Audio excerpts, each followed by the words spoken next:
বরাতের রাতে স্বামী স্ত্রী সহবাস করা যাবে কিনা? এই রাত তো খুব গুরুত্বপূর্ণ রাত, ইবাদতের রাত, গুনাহ মাফের রাত, মুক্তির রাত, রজনীর রাত, খুব গুরুত্বপূর্ণ একটি রাত।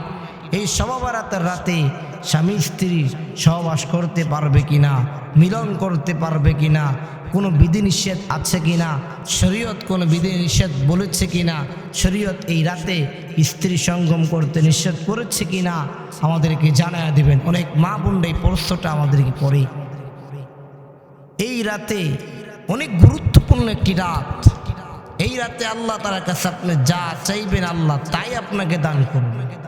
আল্লাহ তাআলার কাছে কিছুই কোনো কমতি নাই। আল্লাহ তাআলার কাছে আপনি যা চাইবেন আল্লাহ তাই দান করবে। হুজুরে এই রাত্র ইবাদতের রাত, 5টা রাত খুব দামি দামি রাত। এক তো বরাতের রাত খুব দামি রাত। বান্দা আজীবন গুনাহ করছো, এ রাতে আল্লাহ তাআলার কাছে মাফ চাইবা, আল্লাহ মাফ করে দিবে। লাইলাতুল কদরের রাত, গুনাহ করছো, কদরের রাতে আল্লাহর কাছে মাফ চাও, আল্লাহ মাফ করে দিবে। ঈদের রাত গুনাহ করছো, ঈদের রাতে আল্লাহর কাছে মাফ চাও, আল্লাহ মাফ করে দিবে। ঈদের রাত, 2 ঈদের রাতে মাফ চাইবা, আল্লাহ মাফ করে দিবে। জুমার রাত্রিতে আল্লাহর কাছে মাফ চাইবা, আল্লাহ মাফ করে দিবে। তো বরাতের রাত খুব গুরুত্বপূর্ণ এক রাত। এই রাত আল্লাহ ইবাদত করার জন্য বানিয়েছেন, গুনাহ মাফের জন্য আল্লাহ বানিয়েছেন। আগেরকার উম্মতরা হায়াত পেয়েছে, লম্বা ইবাদত করেছে অনেক বেশি, কিন্তু এই জামানার উম্মত হায়াত পাবে কম, কিন্তু খুব দামি দামি গুরুত্বপূর্ণ কিছু রাত দিয়েছে।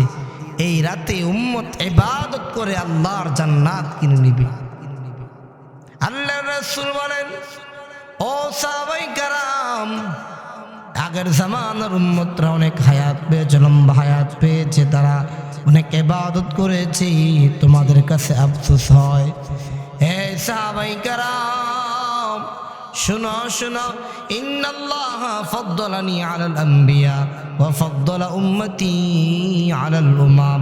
আল্লাহ তাআলা আমি নবীকে সব নবীদের মধ্যে শ্রেষ্ঠ বানিয়েছেন, আর আমার উম্মতকে সকল নবীদের উম্মতের চাইতে শ্রেষ্ঠ বানিয়েছেন। আগের জামানার উম্মতরা লম্বা হায়াত পেয়ে যে ইবাদত করেছে, আর আমার উম্মতরা 60-70 বছরই ইবাদত করে তাদের চাইতেও বেশি সওয়াব অর্জন করতে পারবে। কারণ আল্লাহ তাআলা আমার উম্মতকে বরাতের রজনী দিয়েছেন, আমার উম্মতকে লাইলাতুল কদর দিয়েছেন, 2 ঈদের রাত দিয়েছেন, জুমার রাত্রি ইবাদতের রাত, খুব গুরুত্বপূর্ণ রাত দিয়েছেন। আগের জামানার উম্মতকে দামি রাত আল্লাহ তাআলা দেয় নাই। হুজুর এই রাত্র খুব দামি রাত, ইবাদতের রাত, গুনাহ মাফের রাত। এই রাতে স্ত্রী সঙ্গম করা যাবে কিনা, এই বরাতের রাতে স্ত্রী মিলন করা যাবে কিনা? আল্লাহ তাআলা আয়াত, নিসাকুম হারসুল লাকুম ফাতু হারসাকুম আন্না শিতুম। এই মহিলারা, নারীরা হচ্ছে তোমাদের স্ত্রী, এই স্ত্রীদের কাছে তোমরা তোমাদের ক্ষেত স্বরূপ, হুন্না নিসাকুম হারসুল লাকুম, তোমাদের স্ত্রীরা তোমাদের ক্ষেত স্বরূপ।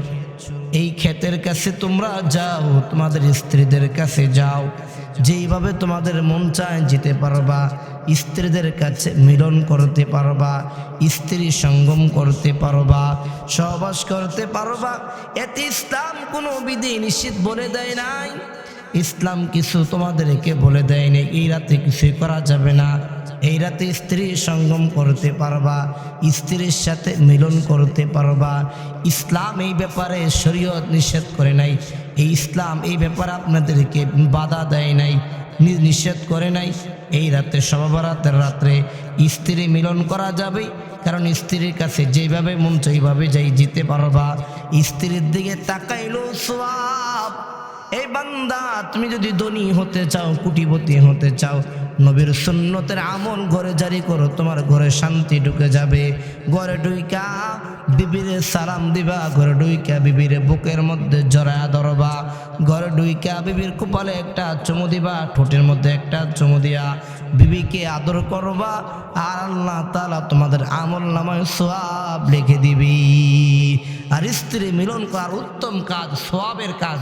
এজন্য এই রাত্রে ইবাদত করো, যেমন সওয়াবের কাজ স্ত্রীর সাথে মিলন করা, সহবাস করা, এটা একটা গুরুত্বপূর্ণ